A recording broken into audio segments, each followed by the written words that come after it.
Y comenzamos con la comisión del Congreso que está investigando la toma del Capitolio del 6 de enero del año pasado en Washington, cuando el expresidente Donald Trump incitó a las personas que estaban en la capital de la nación a marchar y luego de ello algunos se tomaron el recinto.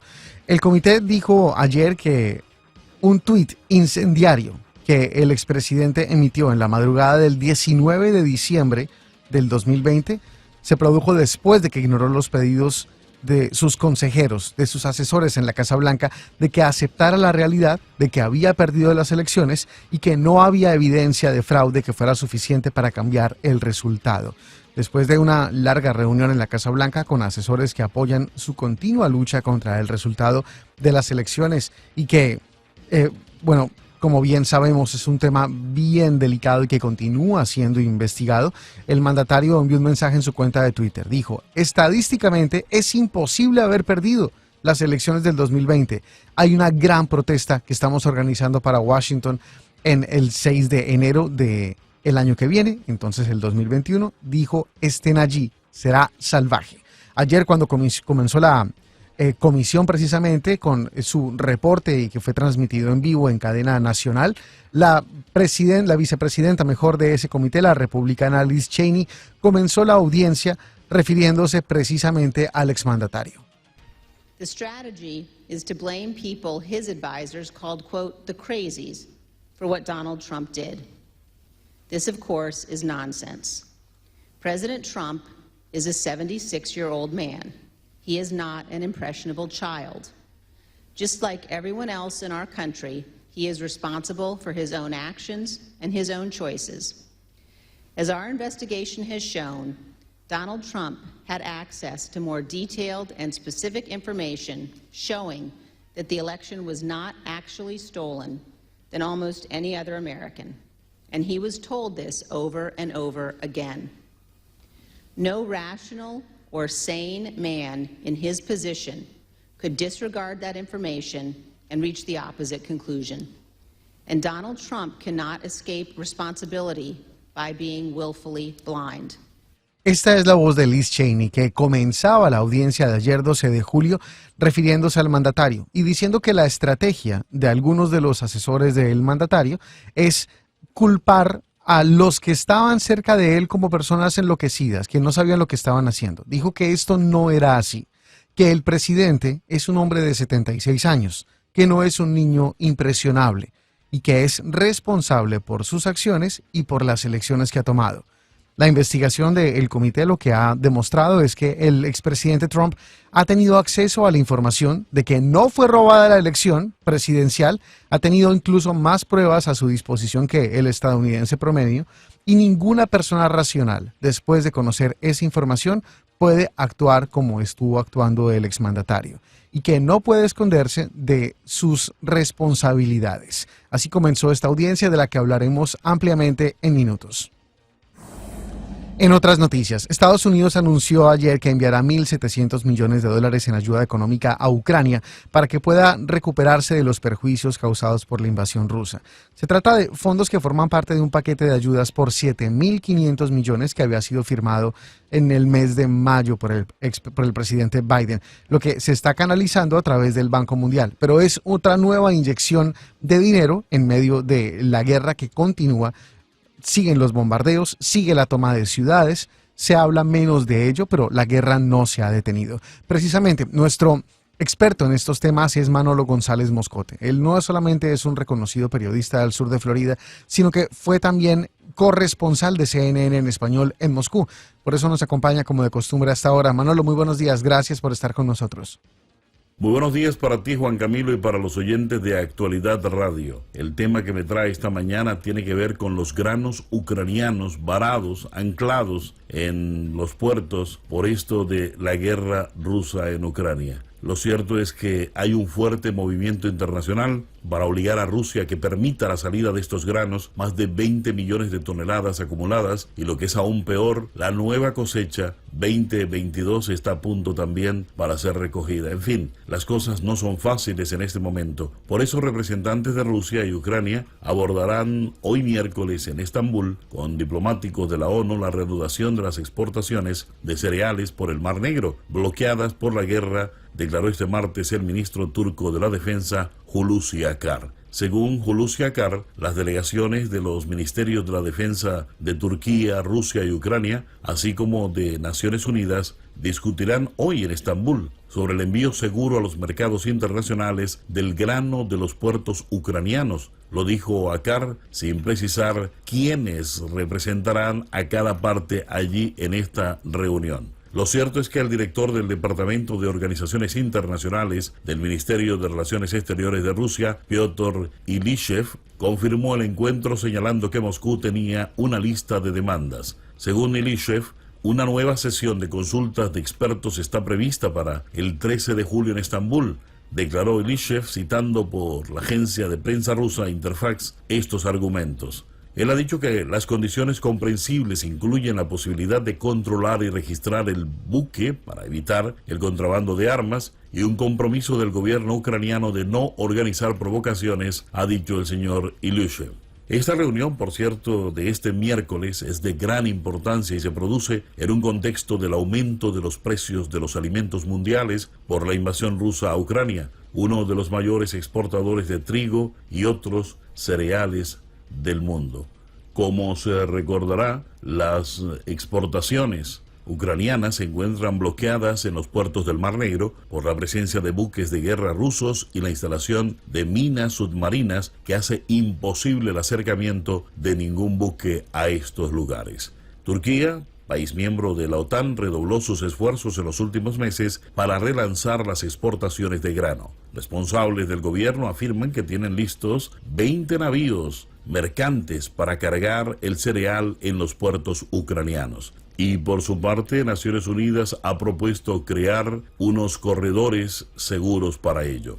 Lo cierto es que el presidente turco Recep Tayyip Erdogan se reunirá con su homólogo ruso Vladimir Putin el próximo martes 19 de julio, por primera vez desde el inicio de la invasión rusa a Ucrania a finales de febrero. Ambos participarán en una cumbre sobre Siria en Teherán con el presidente iraní Ebrahim Raisi y también tendrán una conversación bilateral según el Kremlin. Ojalá que esto de los granos se logre superar porque, de acuerdo a informaciones de la FAO, la hambruna en el cuerno africano, que ha tenido este año una de sus peores crisis, sobre todo por aquello de el verano cruel en esa parte del mundo, necesitando estar estos países del cuerno africano, lo que tiene que ver con los granos ucranianos para salvar del hambre a millones de personas, sobre todo en esta parte del mundo. Buen día para ti, Juan Camilo, y para los oyentes de Actualidad Radio. Gracias, Manolo. Muy atentos a la información que venga desde Ucrania y a estas inyecciones de capital que vengan de Occidente. Vamos a otras noticias. Son las 6 de la mañana y 13 minutos. El presidente de México, Andrés Manuel López Obrador, hizo propuestas al presidente Joe Biden en la lucha contra la inflación. Le pidió que permita entrar a más migrantes con visas de trabajo en un encuentro que sostuvieron los dos mandatarios ayer en la Casa Blanca, en el que escenificaron una relación fuerte, pese a recientes tensiones que han tenido los dos presidentes. Las relaciones bilaterales entre México y Estados Unidos casi que escalaron a otro nivel ayer con esta visita, con la recepción de el presidente Biden que hizo a AMLO. Se mostraron de acuerdo en un plan de 5 puntos que será planteado por parte de la administración de López Obrador. Con mucho respeto, trabajaremos juntos, dijo el presidente Biden tras escuchar al menos la que sería como el resumen de ese plan de 5 puntos enfocado principalmente en asuntos migratorios, en dificultades económicas que han aflorado después de la pandemia del coronavirus, de la invasión rusa en Ucrania, pero sobre todo el tema migratorio. Es casi que lo más importante entre Estados Unidos y México. Y sobre todo la forma en la que se van a tratar de abordar estrategias diferentes a las que hemos tenido hasta ahora, para ver en qué manera se pueden detener los flujos ilegales de migrantes y aumentar el número de visas de trabajo temporales. ¿Recuerdan lo que pasaba hace 20 años, más o menos, en los que la frontera era mucho más porosa y la gente podía venir a trabajar? Pero entonces los mexicanos venían, trabajaban, hacían dinero y se devolvían. La idea de López Obrador es tratar de volver a esas épocas y tratar de que se pueda otorgar este tipo de visas de trabajo temporales y que la gente siga viviendo en México. Pero pues tratar de volver un poco a lo que era esa era de los 90s, en los que la relación entre Estados Unidos y México en materia fronteriza era mucho menos tensa. El presidente Joe Biden anunció que va a llegar ya formalmente hoy a Oriente Medio. Habrá una gira regional donde las autoridades de Israel van a urgir una acción más firme contra Irán. El principal aliado, como bien es sabido, de Estados Unidos en la región es Israel. Y es tal el acoso de Irán sobre esa nación que está solicitándole en medio de esta visita al presidente Biden que aumenten los recursos, el respaldo para poner frente a estas amenazas y ante una, por supuesto, delicada escalada en Arabia Saudita. El presidente Biden visitará Jeddah el viernes, pese a que Biden calificó a Arabia Saudita como paria por el asesinato en el 2018 del periodista y columnista disidente Jamal Khashoggi, que estaba radicado en Estados Unidos. Y bueno, ayer el gazapo de la primera dama Jill Biden se convirtió en noticia a nivel nacional e internacional y en el chiste favorito de una buena parte de los conservadores. La primera dama Jill Biden estaba en medio de un discurso y dijo que los latinos somos únicos como los tacos del desayuno. Obviamente es un intento fallido por elogiar a la comunidad hispana, y esto motivó una gran cantidad de críticas políticas. Luego vino un comunicado que decía, abro comillas, la primera dama se disculpa porque sus palabras transmitieron algo más que pura admiración y amor por la comunidad latina. Cierro comillas. Es el reporte que había enviado desde su despacho Michael La Rosa, que es el portavoz de la primera dama. La Asociación Nacional de Periodistas Hispanos envió un comunicado el lunes en la noche al mundo entero, lo hizo público a propósito del gazapo, y dijo que los políticos y los que les escriben los discursos a los políticos tienen que entender mejor la complejidad de nuestra gente.